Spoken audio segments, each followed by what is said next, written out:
go ahead and get started. So we have two speakers today. We have Charles Cross. Charles is a Senior Research Design Fellow with the Detroit Collaborative Design Center, which is affiliated with the University of Detroit Mercy. Let's see. He holds a BS in Agriculture from Western Michigan University, a BS in Urban Landscape Architecture, and a Master's of Urban Design from the City College of New York. He maintains a firm belief that underserved communities deserve good design, and therefore patrons of the process and not just consumers of the end product. Mr. Cross was awarded a Certificate of Merit by the ASLA New York City chapter in 2002. Our second speaker is Gary Wozniak. Gary is President and CEO of Recovery Park. Gary spent his entire adult life in the financial arena with close to 30 years, not over 30 years yet. No. With close to 30 years of hands-on consulting, training, and leadership experience, he has helped hundreds of companies achieve economic success. He has a unique ability to analyze a client's financial condition and make recommendations regarding strengths and weaknesses, stability, and potential capacity building. As a lead author of Recovery Project in Detroit, Gary has brought together a coalition of 100+ government, education, nonprofit, and for-profit entities to envision a $200 million community redevelopment project on 242,400 acres on the east side of Detroit. And that's about all I'm going to say about that. So, Recovery Park. Okay. First of all, I think this is the AIA thing I have to show if you're here for credits. Yep. Okay. Do I have to read this or? No. Okay, I've shown that, and I'm going to also show this one. So the learning objectives. So after this, you'll be able to understand the concept of the productive landscape, understand that community partnerships are key to success, be able to explain the role of urban agriculture as a job creation engine, and highlight the components of a locally driven food system. Okay, so I've done that. We're going to talk about Detroit's productive landscape in the context of this project, Recovery Park. But before that, I'm going to show a little animation that's come out of some of the work from the Detroit Works project, long-term planning. And this little animation kind of gives you an overview of what this is about, the project, the Detroit Works long-term planning is about. But then I'll come back and link it to the productive landscape and Recovery Park. So I'll show this animation first.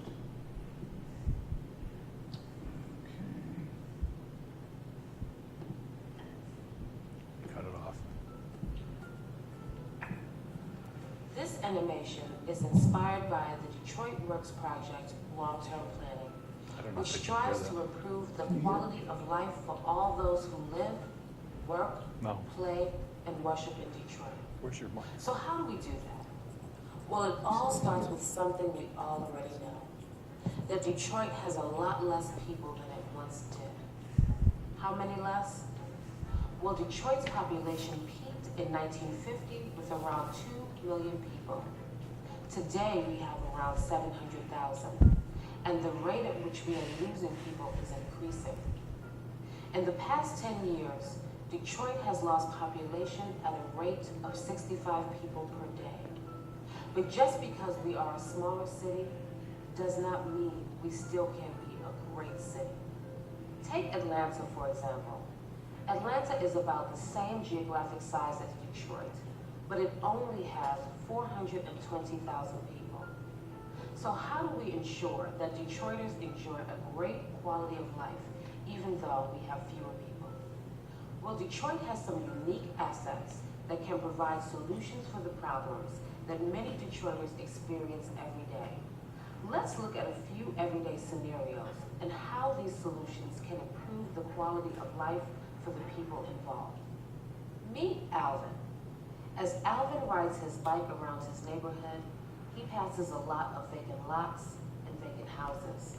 Sometimes there is a lot of trash and illegal dumping in front of them.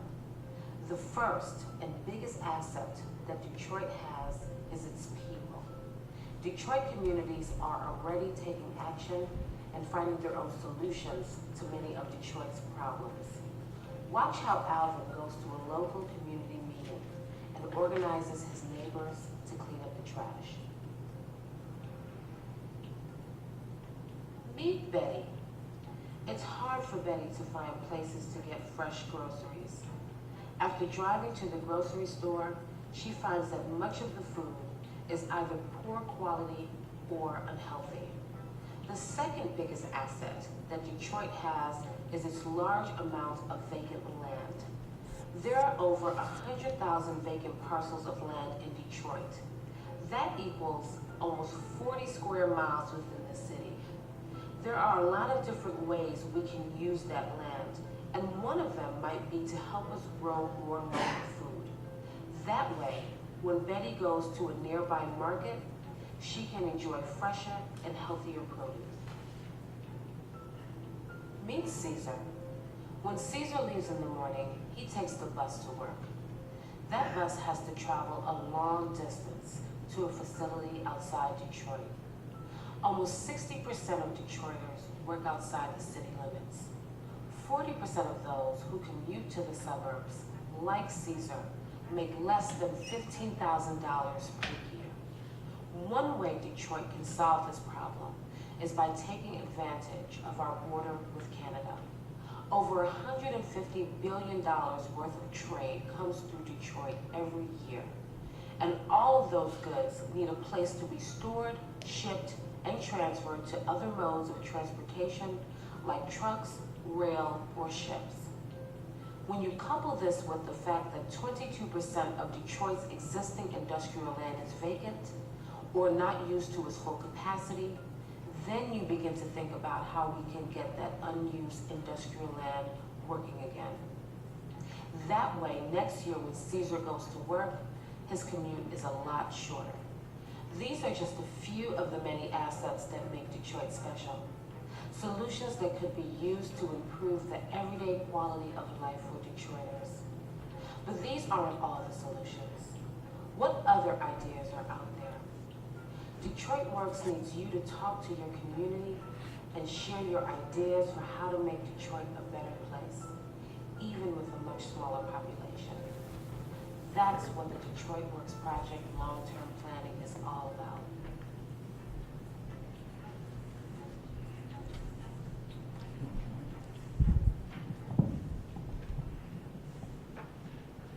I don't know if I need this, but do you want me to start? Yeah, go ahead. So good morning. So I'm Gary Wozniak. I'm the Chief Executive Officer for a project called Recovery Park. And Recovery Park started 4 years ago as an idea to do large-scale commercial agriculture in the city as a way to create jobs for people coming out of substance abuse treatment programs. Namely, the program that I was working at is the Development Officer SHARE, which is an acronym for Self-Help Addiction Rehabilitation. And we started looking at the project early on in a very large scale, so doing 300 and 500 acre farms in the city. But very quickly we hooked up with Charles Cross and the design team at the Detroit Collaborative Design Center, and they actually started to take us down a different approach on what that could look like, and so that's what we're going to talk about. Okay, so one of the things that was kind of brought out in the animation is that Detroit was a city for 2 million people. Since then we have lost a lot of our population, but you can see as in 1950 really is when the downturn in the population started. And so now that leaves us where we're at here in currently with 715,000 people. But the other piece of this is that we have a pretty large geography. 139 square miles, where we could fit Manhattan, Boston, and San Francisco within the footprint of the city of Detroit. And can you go back to the previous slide? So one of the things that I like to talk about is if you look at the graph and you look at 1950 when Detroit was at the peak of its population, and you look at the decline between then and 1967, the year of the riots, there were actually more people that left in the 15 years before the riots than the 10 years after the riots. Everybody likes to talk about Detroit as being a city that was affected grossly by the riots in terms of population leaving, but the reality was that by 1950, 98% of the city was built. Most of it was residential, most of it was single-family residential. So when the auto technology changed in the late 40s, they wanted these very large 300-acre single-story plants. They didn't have any land left to buy. So they started moving to where the land was, which was in the inner ring suburbs and the farmland just beyond that. And perfect storm, we built freeways to get out there, we built the water system and the sewer system to get out there, and we didn't realize that the immigrant population that wanted to live around where they worked would take advantage, and they'd move down those corridors, and they started leaving the city for where the jobs are. So yes, people did leave because of the riots, but they left more because of economic reasons. So when Charles shows this map and you see that there's 20% of the land left over, there's a real opportunity. But what the map doesn't show is it doesn't show that of that 20% of the land, there's another 20% of the land that is also in that footprint that's underutilized or not utilized at all. So 40 square miles of land in the city is a lot of property. It's about 30,000 acres of land that has nothing on it, that has the opportunity to do something really different with blue-green infrastructure, with productive landscapes, with urban agriculture, with food production, with food processing. So this is a map showing just exactly those vacant lands. And we see there's a large concentration on the east side.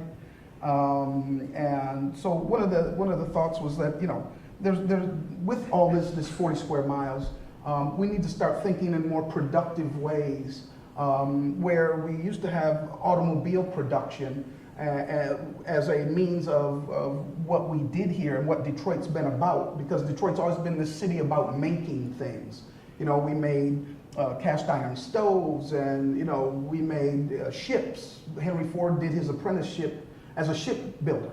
And then as the automobile was developed and the assembly line came on, you know, and our production increased and more. And then we became the arsenal of democracy. We built planes and jeeps and tanks for World War II. But we also created culture. We created Motown, right? And for more of my generation, we created techno music, right? Techno was created here in Detroit. That's another cultural thing that came out of Detroit. So, you know, when we talk about that there's been a lot of different types of creation. But now as the automotive industry has changed, a lot of people have left, and so therefore we're left with, you know, situations like this. So this is part of Detroit, and this is part of our history. We're also left with this type of situation, and this. And, you know, we see that weeds and everything else will grow, but, you know. There's opportunity in that picture, guys. There's not weeds there, there's Right. opportunity. Exactly. You have built infrastructure, you have water systems that run through there, you have large aggregated pieces of open space, and it's perfect for productive landscapes. Right. What intersection is that? Pardon? Do you know what neighborhood that is? Is that in the footprint or not? No, it's not. Yeah, that is the I-94 Industrial Park. So that's Crockett School and the church right across the street. So that neighborhood has been identified by the Detroit Economic Growth Corporation as a major center. And that's actually the footprint where our tilapia farm is going to go. Okay, thank you. So just to kind of take another step back though, but this is also Detroit, right? And this is also Detroit, and this is also Detroit. So, you know, we do have a lot of issues, but we have a lot of assets as well. So when we start talking about food production, we start talking about urban agriculture and metropolitan food system development. There are a lot of different players and a lot of different pieces to that, and a lot of different scales. And so when we start talking about this and thinking about this, that, you know, what is the purpose here? Because certain scales serve certain purposes. So when we started taking a look at Share's population, Share services about 6,000 clients a year, and their average population is 45 to 50 years old. Most of them are coming out of prison. Most of them have literacy issues, reading and writing below an 8th grade and a lot of times below a 4th grade level. People with mental health challenges, people with physical challenges. And when we started to take a look at that population, that's about 71% of the 6,000 people, that percentage actually mirrors the percentage of unemployed adults in the city of Detroit. So right now there's about 210,000 unemployed adults that could, should, and would be working in the city. 71% of those adults have a barrier to employment. And those barriers to employment, even in a good economy, even if manufacturing were moving back to the city, they have challenges that they can't work in environments like that. So food system development really lends itself to do that. So when you start combining the assets, which are the large number of vacant lots, and you look at the crop diversity, California is the #1 state in the country in terms of crop diversity. So in California, roughly 220 different crops grow. In Michigan, we're second. We grow about 128 crops here. What separates Michigan from California is they have year-round growing. They have year-round growing because it's warm and because the sun's out, but that doesn't mean that we can't do year-round growing here and get that diversity.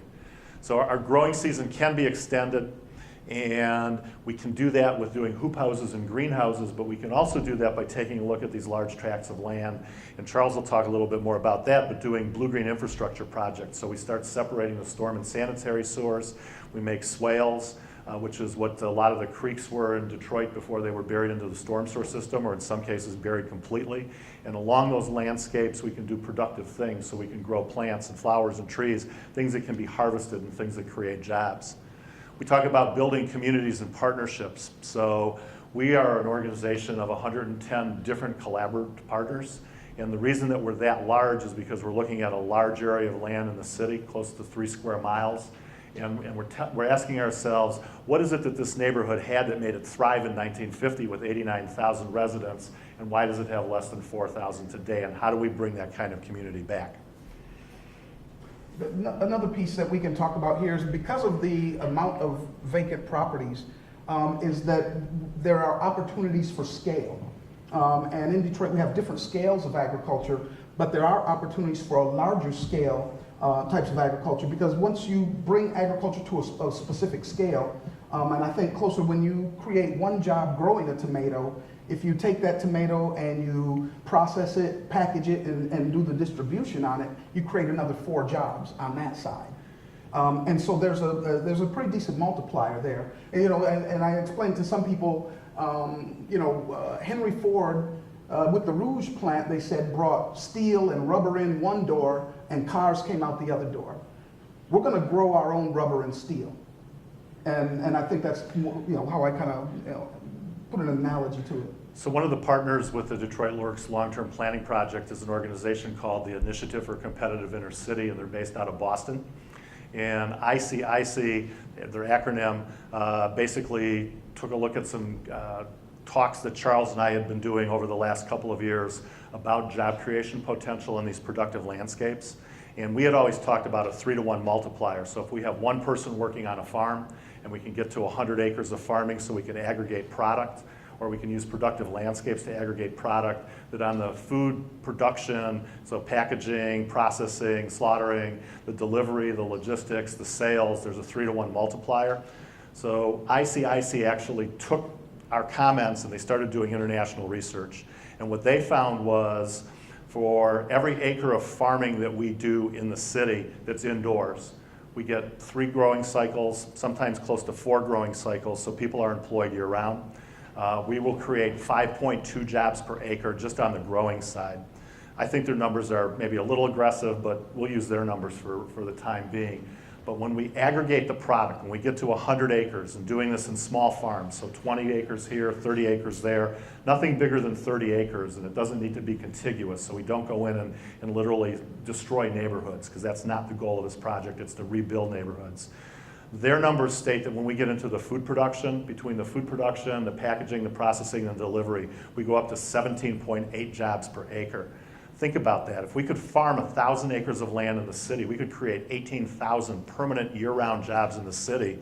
And the goal with those jobs is that they meet the skill sets of the people where they're at, because the plants or the fish don't care if you can't read and write, and they don't care if you're coming out of prison, and they don't care if you have mental health issues. There's skill sets that we can teach. We pair those people up with a job coach and with case management. Over a couple of years, they become stable, tax-paying citizens of the city of Detroit. And by aggregating those jobs in close proximity in a near neighborhood, in our case 3 square miles of the city, it's really interesting to watch how the neighborhood starts to rebuild between those centers of jobs. And if we can do the blue-green infrastructure well, which we're already working with Detroit Collaborative Design Center and the Bloody Run people on how to do that, We think there's a real opportunity to really rethink, once in a multi-generational opportunity, what the city of Detroit could really look like, and bringing back walkable, local live food systems that I knew as a child growing up in the city. Another asset that we have here that's an opportunity is the skilled workforce that we have. And like Gary mentioned, there are some people with challenges, and there are going to be opportunities for those challenges to be addressed. But we also have an industrial fortitude in Detroit. That's one of the things we do. We know how to build and make things, like I explained before. Another piece of this is that another opportunity is that the city has embraced urban agriculture and are currently holding, or just finished one round of public comment periods on the new urban agriculture zoning ordinance. So that's underway. And so, once that is adopted, that'll make urban agriculture legal in specific areas.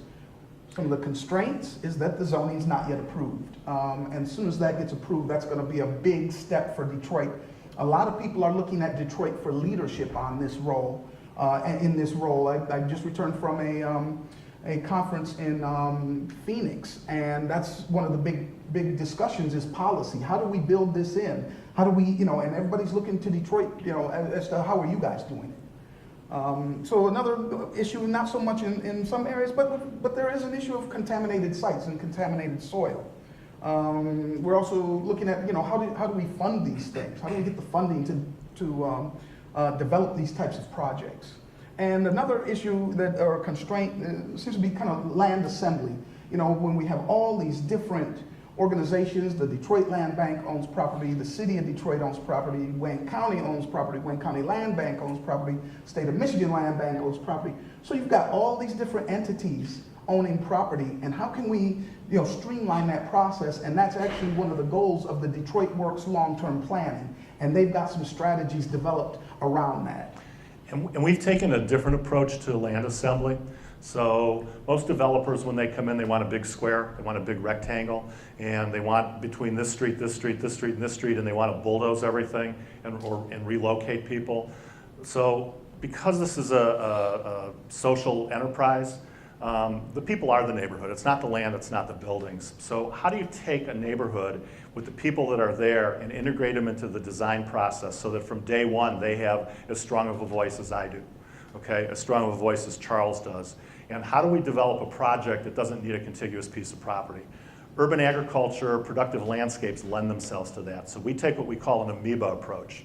And if you remember back to grade school biology, amoebas don't have solid walls, so they kind of mold themselves around whatever it is that they bump into. Farming can do the same thing. Food production, productive landscapes can do the same thing, so that the project actually molds itself around the existing things that are happening in the neighborhood. The people's houses, the parks, the roadways that are there. And we can actually celebrate those people and celebrate the businesses that have remained in the neighborhood. And as we grow our infrastructure to create those jobs and create revenue, our revenue can be used to help people that are in the neighborhood start their own businesses, expand their businesses. There's a whole bunch of things that we can do, but having that different approach to what a developer would do and how they would look at land and how they would look at resources is really important. And another thing too, when we talk about the people in the neighborhoods, that's important. I mean, the people, as the video, the little animation said, is the people are our biggest asset. And we've got to make sure we're respectful and that we incorporate the community's needs into these types of projects. So in certain situations, we can create green buffers. People say, I'm for urban agriculture, but I don't want corn growing up next to my house. Okay, and we understand that. There are ways to create green buffer zones where when you start talking to people about, well, what if we put trees on some of these vacant lots? Oh, okay, well, trees, yeah, that's okay. Trees are fine. Because they'll get some sort of value out of that, but it'll also create this green buffer between the residences and the agriculture. So that's one piece of it, because that's part of what we found as we've gone through the process of community engagement. Thank you. As we've gone through the process of community engagement, where we've been to this community, we've talked to the people, we've taken their needs and their concerns under consideration, and those needs have informed the project. We've done 12 We've done 13 community engagement meetings. We did a 65-day door-to-door survey where we actually hired people from the neighborhood to knock on all the doors. They did 3 passes. We have comments. There's less than 4,000 people that live in this neighborhood. In 1951, it had 89,000, so it's lost the majority of its population. But of the 4,000 remaining people, we have 1,200 documents of people responding to our survey. That's unheard of in terms of community engagement in the city. I don't know any other project that's gotten, a 25% response. We've got our leadership task force, which is our 110 community partners and business partners and government partners that actively participate in the process. So we've gone the extra mile to engage the community in the process, and I don't think we've gone far enough because we haven't talked to everybody.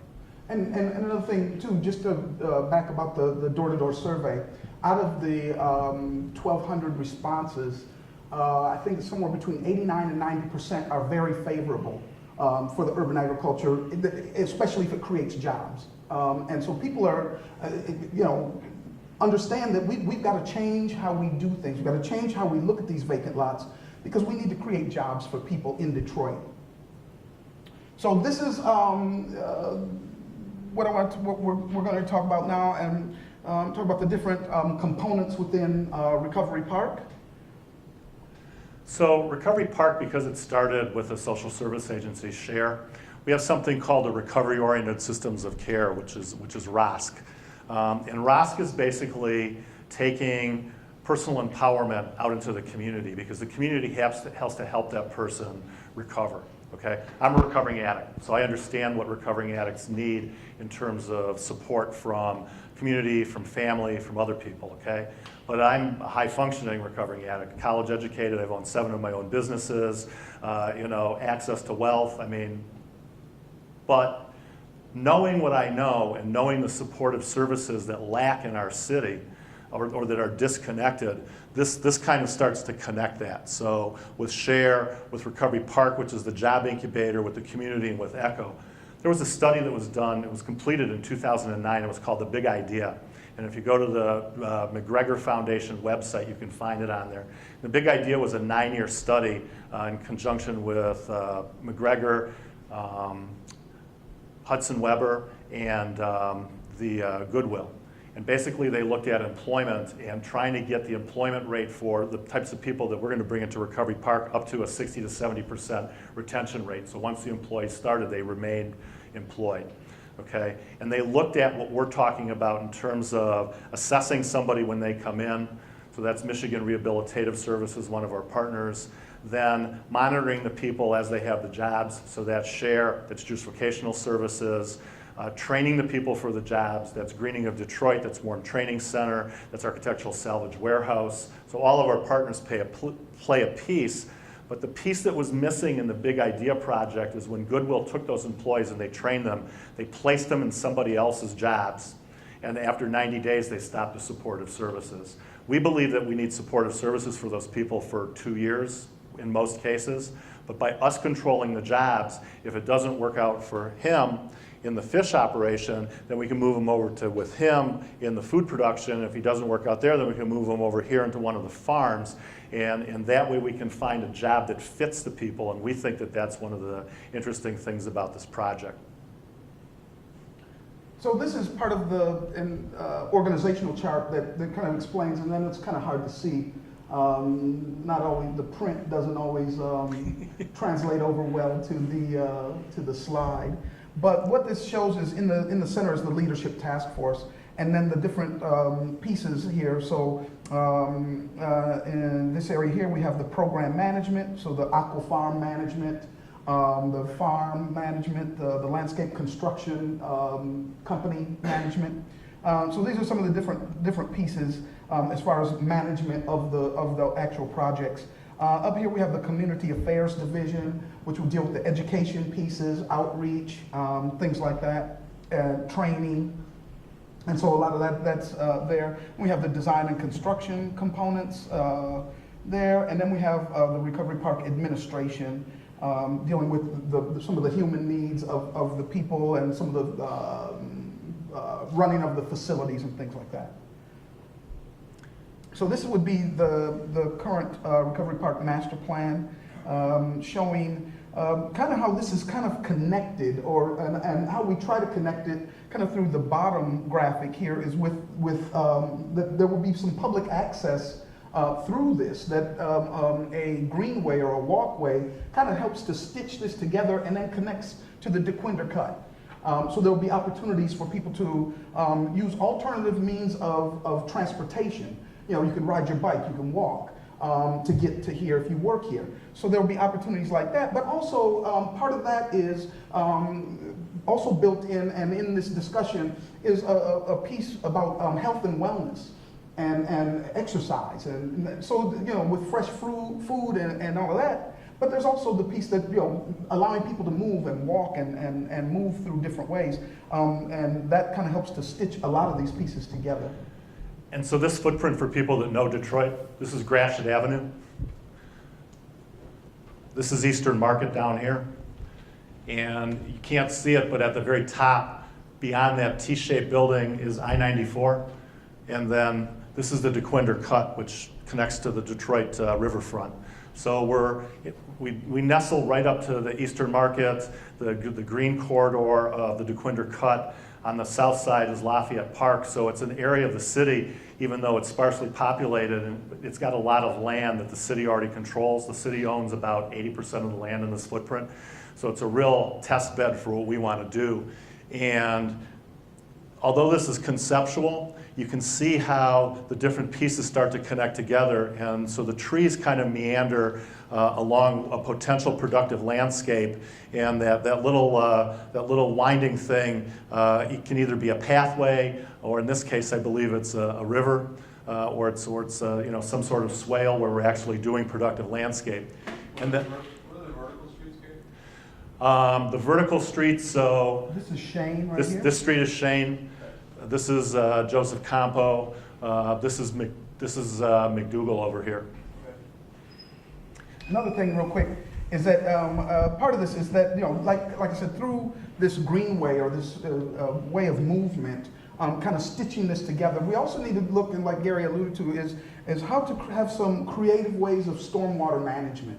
And looking at new ways of water use, and how do we retain stormwater that can be then used in the productive landscape after we've collected it. Right. And I just want to point out before Charles moves to the next slide, these are some ideas about what urban agriculture looks like. So the top, you can't really see the top part, but it's cut off, but those are hoop houses. So hoop houses are basically greenhouses that are covered in plastic. You can grow about 9 months out of the year. When it gets really cold, you put a double layer, and you can grow 11 and a half months out of the year. The second is a constructive reuse of an existing building that's abandoned. This third picture is, I think, the most interesting. It's a 4-story building that's in the top, or close to the top of the footprint, right up there, right near his head. Yep, right there. And you can barely see it in the picture, but you see kind of green up the side of the building. We're looking at this building to use the interior for live workspaces, but the exterior would be covered in a lattice work about 3 feet, 3.5 feet from the wall of the building, and we grow organic hops around the entire building. We've got a great growing climate for it. It'll like the height of the building. There's a lot of local brewers. So, you know, again, it's a productive landscape. It's a way to do something creative, and it's a way to create jobs. So this is a conceptual look at what the aqua farm could look like, that there could be food processing and fish growing in the same building, with a series of processing facilities that could be used for small businesses that may need, you know, as almost like an incubator for food production, so that you could literally grow something in the neighborhood, take it, process it, make your product, package it, and send it out. And so this would be a way that you could do that if you can't afford a large facility. So this particular building is a 104,000 square foot industrial building in the city, just on the northern end of Eastern Market. And Charles the tuna up here is happy because he's growing in a very controlled environment. So recirculating water so that we're using the same water and over again. We're oxygenating it, we're UV lighting it, we're controlling the amount of feed that the fish eat, we're putting them in staged growing systems. We can take a tilapia, which is going to be our first facility. for indoor fish growing. And within 9 months, we can grow the tilapia to maturity, which normally takes a year. Okay, but we're doing a closed loop system, so we're looking at algae growing in 90% darkness. We're looking at aquaponics that are attached to this. And between the algae and the aquaponics, we take out most of the contaminants and denitrify the water so that the fish have a nice environment. The other thing is what happens with the fish waste. It goes out the bottom of the tanks in a recirculating fashion and goes into a biodigester that actually produces enough energy to fully operate the facility. So we can almost become a zero energy facility and a zero carbon discharge facility. Can't get totally to 100%, but as close as we can get, that's one of the goals. But this is a perfect example of a productive reuse of existing assets that the city has. This would be Campbell Elementary School. The idea here is that there be a community education and research center here, where research around urban agriculture, food system development could be housed here. This could also be the headquarters for Recovery Park. But also you have the opportunity to create different educational opportunities here, space for other nonprofits in the community, that some people are running these nonprofits out of their living rooms. And this would be an opportunity to create a place where people could come move in and take a small office space, and to be able to be around other activity. There could be conference space, libraries, computers, things like that, and access to other programming for people in the neighborhood. But also you see there that there's a swale here, and so there'll be, just taking another look or just reiterating that, the idea of looking at stormwater management in new ways. How do we take water, out of the system and use it a little more creatively with, more functionality, but also as an amenity as well. And this building is Campbell Elementary. So this building we are actually going to move our headquarters into, but we're also taking 14 of the classrooms on the first floor and we're putting commercial kitchen equipment in each classroom. There's a burgeoning entrepreneurial spirit with food trucks in the city of Detroit, and most of them don't have $100,000 to build their own commercial kitchen. So they can come into our farming operations and actually pick the things that they want to put into their products. We can rent them one of these classrooms for maybe $400 or $500 a month, plus whatever the utilities are. And they have their own commercial space, but they're in close proximity with 13 other food entrepreneurs and our chefs that are going to be manning our larger production facility, so we can take them through the full stage of their development. And as part of the productive landscape, you can see that kind of Mars rover thing up there in the trees. That's actually something we're working with Michigan State. It's an Enviro station that can actually communicate with farmers all through southeastern Michigan about water and temperature and humidity and all the things that farmers are concerned with, and it can also be a grounding point for some of the GPS systems for the local farmers.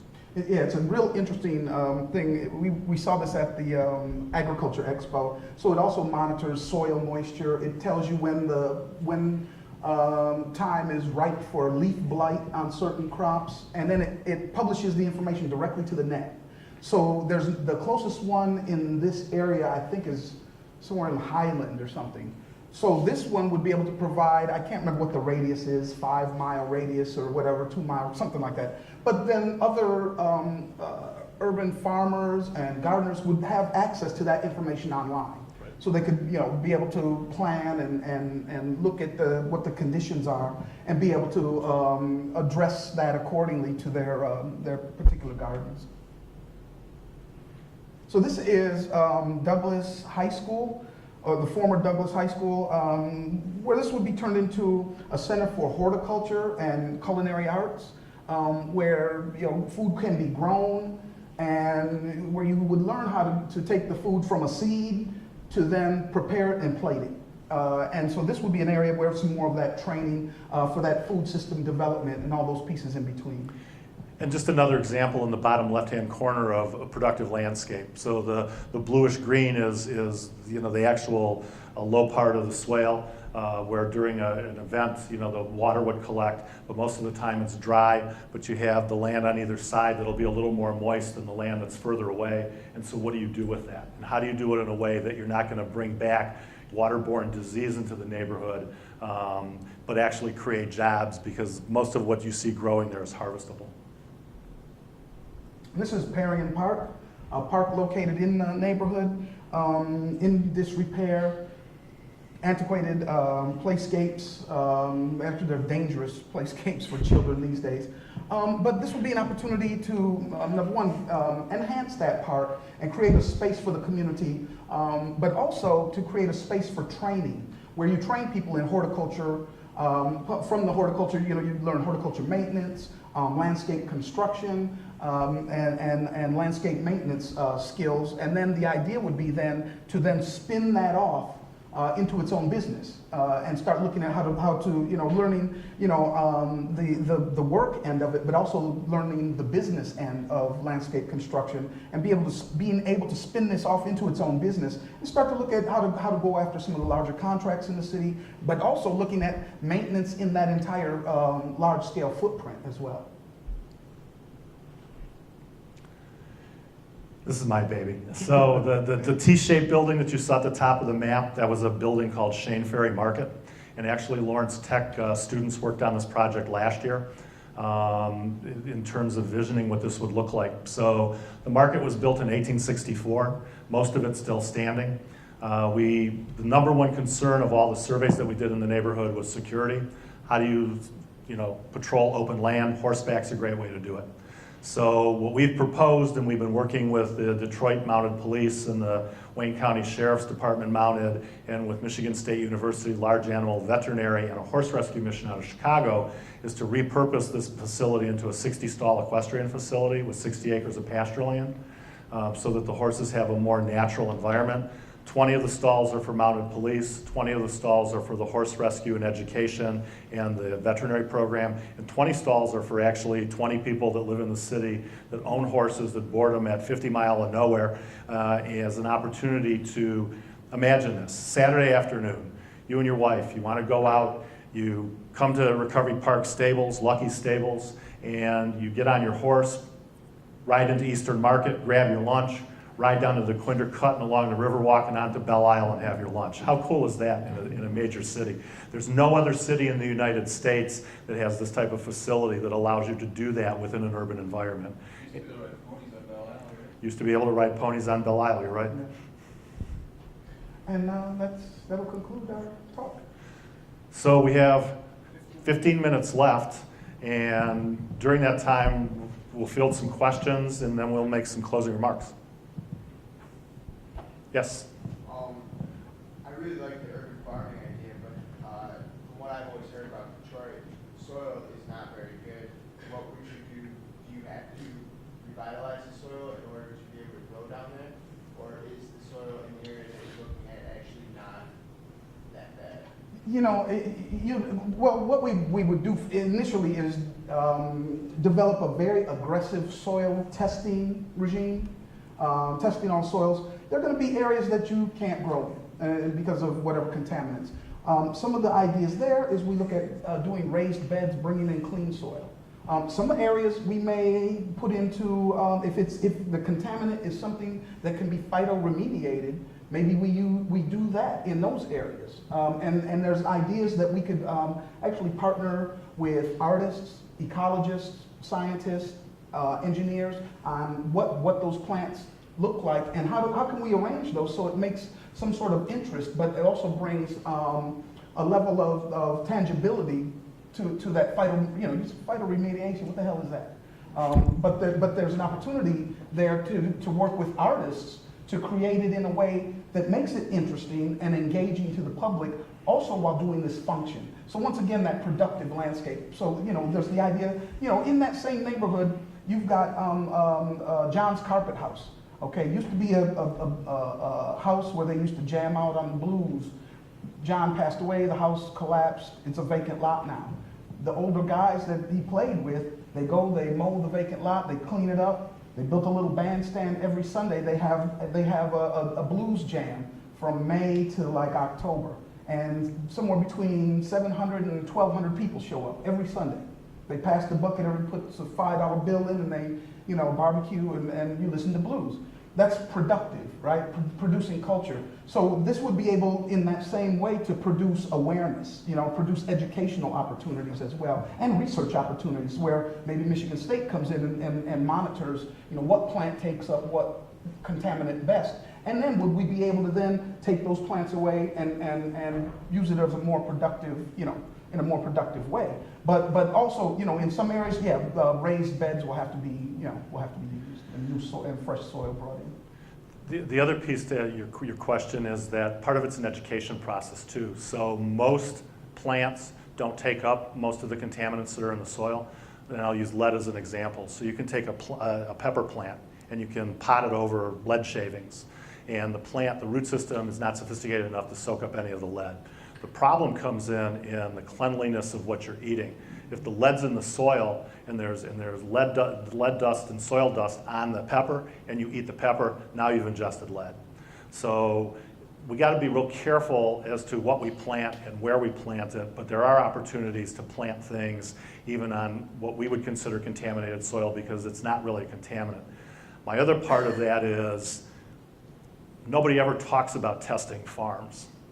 Rural farms, okay? Rural farms are a lot, some of them because of pesticide use and water runoff from urban ag, manure and those sorts of things, have even higher levels of toxicity than some of the areas we're talking about growing in the city.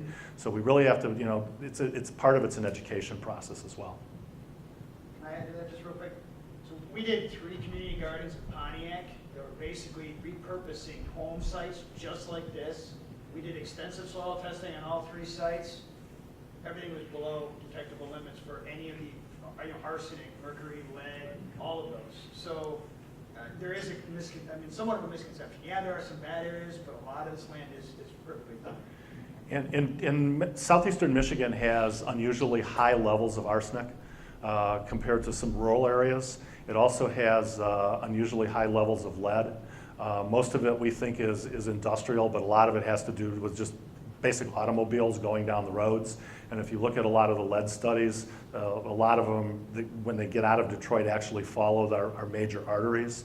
So, do we really have to bring stuff below what Mother Nature prescribed that it should be? You have to remember that Detroit's an old city, and before we got here, the First Nations were here. So this was a First Nation, it was a trading capital for the Indians. It was an agricultural capital for the Indians, and most of what we know is downtown Detroit and the riverfront were swampy areas, and they were, they did a lot of fishing, and they did a lot of turtle catching and that sort of stuff. So, yes, sir. Is there another place that this urban farming and urban culture like this that's successful, or are you kind of just making your own trail, figuring things out as you go, or has there been like a model city or a model place that you're kind of able to look at and see what has worked, what hasn't worked? Well, we've looked at a lot of different precedents. So Growing Power in Milwaukee, Wisconsin. Will Allen's project is doing this. They've now expanded and expanded and expanded. There are precedents all over. All over the world. France, Netherlands. They're doing these things in a lot of different cities.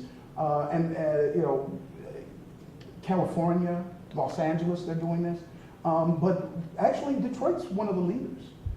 And especially this project is kind of unprecedented in a way because we've got so many things included in this. We've tried to look at a holistic approach at, approach at looking at a human's, what is a person's needs, especially coming out of the situation that people from SHARE are coming out of.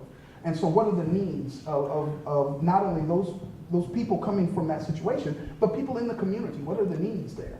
And so looking at how can we address those needs, but using this food system development as kind of the driver that kind of links a lot of these together.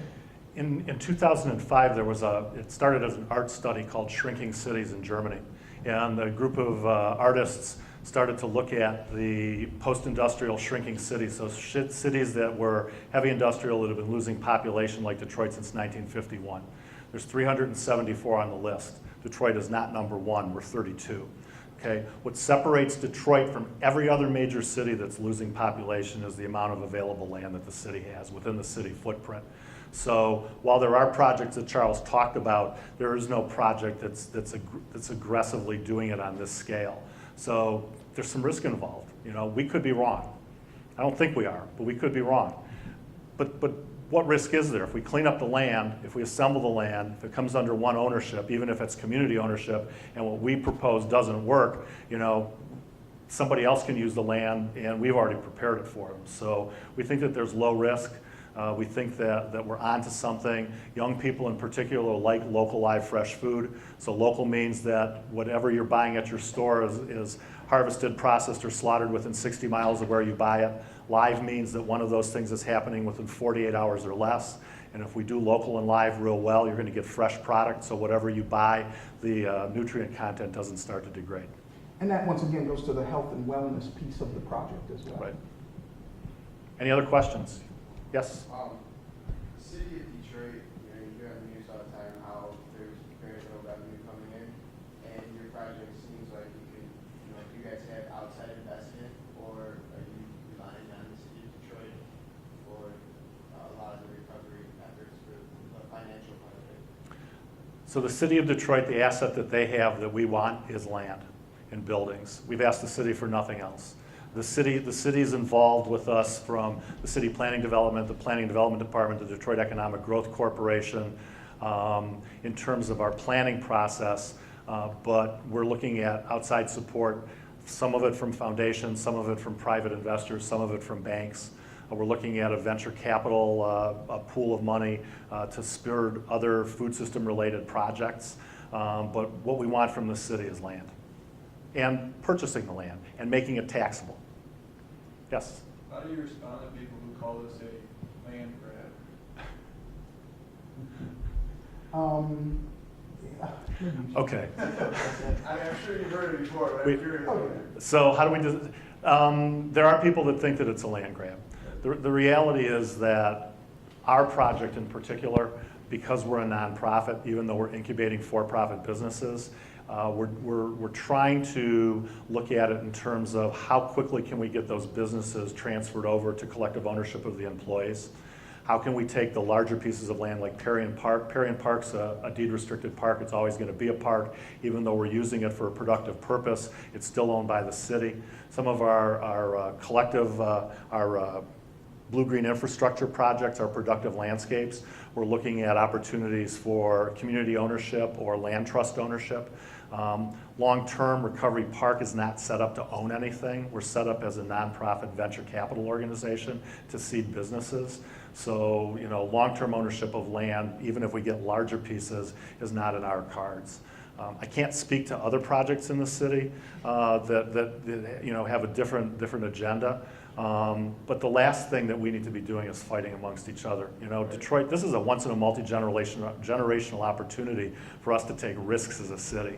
And we should be taking a look at everything from small community gardens to large projects to tree farms to blue-green infrastructure to different types of manufacturing to you know, complete streets and walkable neighborhoods. And you know, no other city has the opportunity that we have.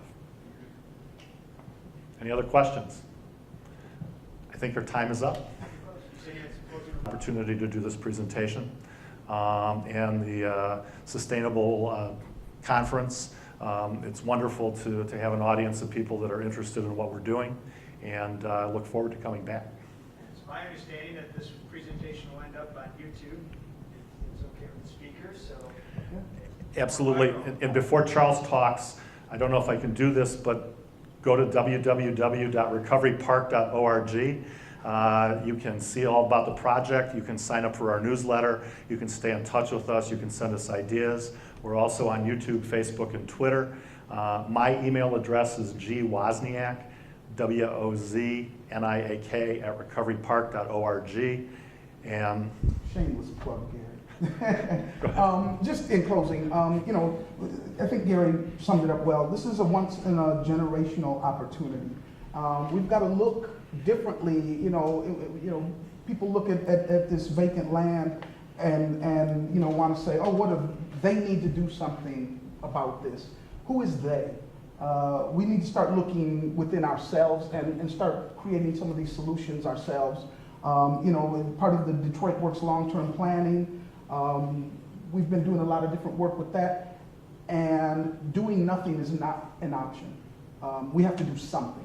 And I think this is a great opportunity to take another look at these landscapes and see the different opportunities of production that we can take advantage of here.